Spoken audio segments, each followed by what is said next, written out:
Smash that like button, be a friend, tell a friend. Welcome to the Heavyweights. I'm Easy at Spin More X. Young Chris, Nicholas Koloff. Yeah. We got Beth in the building. Guys, Dan Campbell was asked, this is going to be on the topic sheet regardless no matter what. After watching the game, after watching that defense, do you still feel the need to acquire an edge rusher? Yes. Well, Dan Campbell was asked that question directly today during his press conference, and he had this to say, Nick, or Chris, spin that shit. Had a little time to look. What did you think of the pressure from the edge yesterday? And based on that, does it make you more comfortable with what you have, or maybe more open to changing the room? Yeah, let me start with this. I'm glad you brought this up. Man, I thought the coordinators did an outstanding job, all three of them. I thought they were on top of their game. And I thought Ben had a great game plan, and I thought, man, he was on it the whole game. I thought Phipp developed a great plan. Those guys were humming. And lastly, man, I thought AG, I thought everything that we went in this game and said we had to do and the way we had to play, it wasn't perfect, but my God, those guys competed, and it gave us a chance, and they executed a high level. An area where we can be better is, there was some things where our coverage really had to, we asked them to do a lot, and they had to hold on a little bit. And so there was a number of things where we fabricated some rush. We got there a few times, but to answer your question, we need just a little bit more. There was a couple of them that did get long. A couple of these plays that you like to believe we can get somebody there just a little bit sooner. So, look, we'll keep working with it. AG's going to keep developing a great plan. I mean, he's a stud as a defensive coordinator. I mean, he maximizes everything we have, and we'll figure it out, So, but I was proud of the way they battled. I ran that as breaking news because I know it's been a divisive topic when it comes to Detroit Lions fans. For some reason, for whatever reason, there's a faction of Lions fans that don't want to get better as a team during a Super Bowl run for whatever reason. I mean, they have their reasons. I just personally don't agree with them. But I ran that as breaking news because that's Dan Campbell confirming to you that they, yes, are looking for more. Yeah. We need a little bit more. And there's also some rumors. Obviously, the Sonic stuff broke last week. Some rumors. The conversations have been had between Detroit Lions and the Cleveland Browns. There's mutual interest between Za'Darius Smith and the Detroit Lions. There's another defender, though, on that Browns defense. Following that news, that teams are inquiring, poking around about Myles Garrett. And I know that's one of the names that sounds a little crazy, but we talked about how their season was going before, why that made sense. Well, now it's going even worse, maybe in the eyes of that front office because they continue to start him. He's out for the season. Yeah. Torn Achilles is Deshaun Watson. Mm-hmm. You got to recruit some assets at this point. You got to build a team around this guy. You have Myles Garrett in the contract without you haven't been anywhere. No.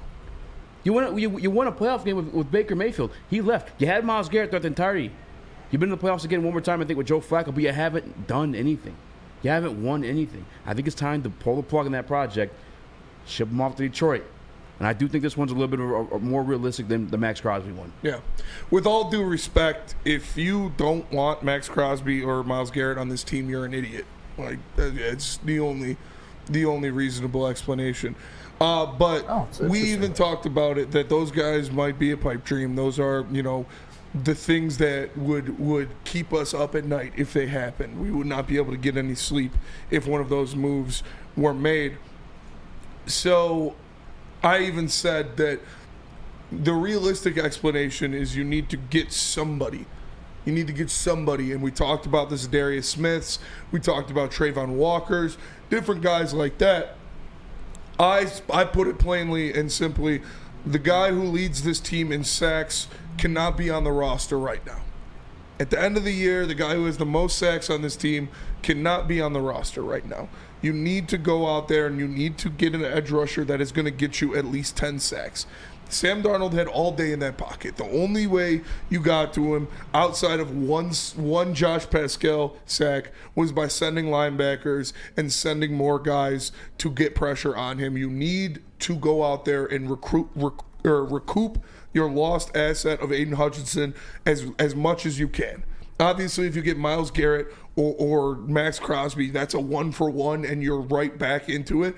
But you need to get somebody. And Za'Darius Smith would be a perfect fit. And to be honest with you, too, I had this conversation with Dion last week. If Za'Darius Smith is a target, I don't see that as the only trade you're making. No.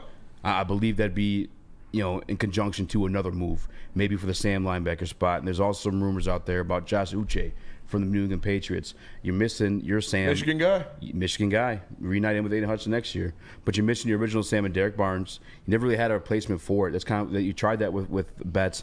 You tried it with Houston. Nothing really seemed to shake. You made mention of how important his versatility is to this defense because he could back on the coverage and he could rush the passer if you need be. We'll go grab Josh Uche. I'm sure that's not going to cost you much. And at this point, 32 years old for Darius Smith, that's not going to cost you much either. No. I wouldn't be upset if you went the two-way route and you dressed two positions at once.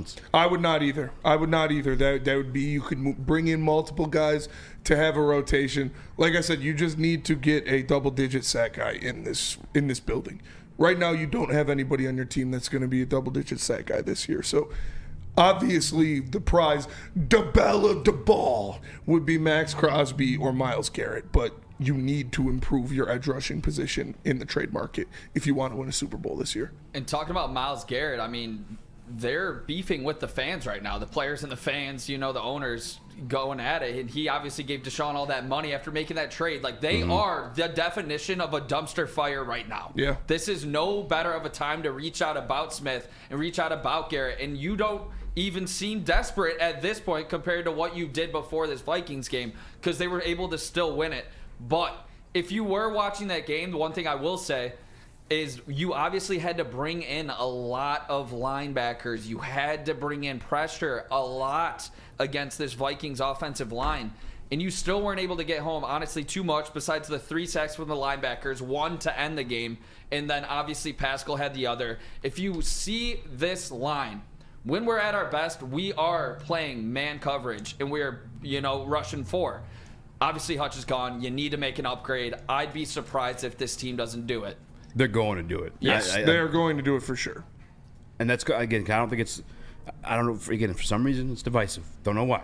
Doesn't make sense. So that's why I wanted to run the tape from Dan Campbell's mouth himself. I may even think there might be a little bit of a, I guess maybe at some point bumping heads, although Dan Campbell's focus right now solely is the season and game that he's in right now. But I almost feel like there's a little bit of bumping heads there too because it's listening to him, it sounds like he wants a guy. He wants a guy for sure. But like more than because he knows. Uche, yeah. And they all know.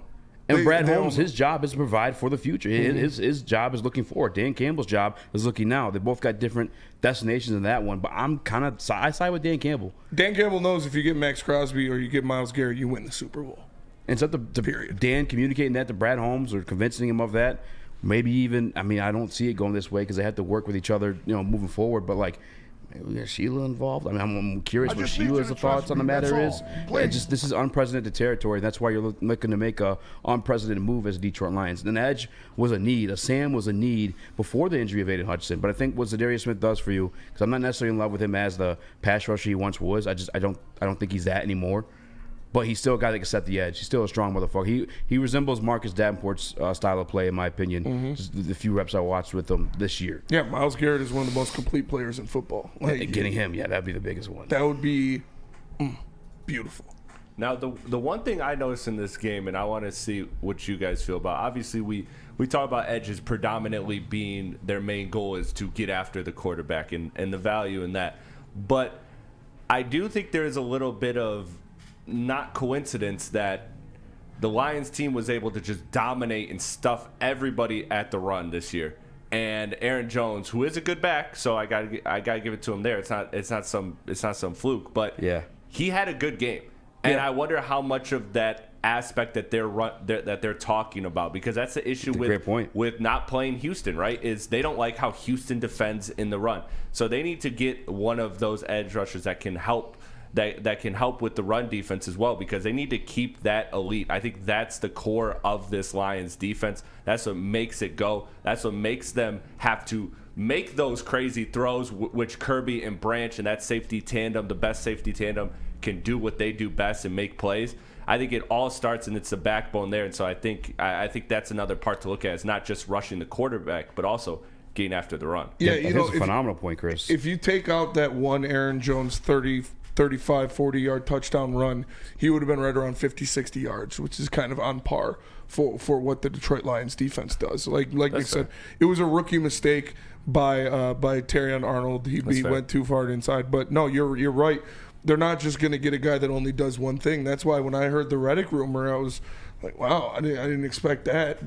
But you look at Max Crosby, Zadarius Smith, Myles Garrett, all of those guys, they play the run well. They're game breakers. Not so much Zadarius Smith. But those they're elite at everything. I did the math on that too. If you take out that run, his 34-yard run for the touchdown that he had, he still averaged 4.5 per carry, and that's out of the norm against the Detroit Lions defense. It would have been, like 13 carries for like 50-something yards? Like 12. Yeah, I'm going to see the math, what it was. Yeah, but I know he it's had 4.5. carries, so I think it would be He had 12. 14 total, yeah. 93 minus 34. 59 yards he would have had, which is on the higher end for what a guy's gone against us, but still gashing us here and there. Maybe losing Hutch was a part of it. He's such an assignment for that offensive line, for the offensive coordinator, like the weekend. You have to assign a certain amount of blockers towards him. I think it did affect that a little bit. We'll see as it goes on, but definitely in the pass rush, it was missed. 15 pressures this week, but I think it was Nolan Bianchi who put it out there. You had 15 pressures from Aiden Hutchinson alone the previous week. And again, the Dallas team, they're not missing too much on offense outside of Brandon Cooks. The pass rush wasn't good enough. Good enough. Needs to be improved, but we got the win. And Sam Darnold's interception was a little bit of a bad throw. Like it was. You can't rely on bad throws when you're making it into the playoffs. Like going into next week, do you need the superstar next week? No, you got the Titans at home. Going into Houston, going into Green Bay, you'd like to have a boost to your pass rush in those games. So we'll see what happens. But like I said, I wholeheartedly believe Brad Holmes is going to bring a piece, if not a couple pieces, to help that pass rush.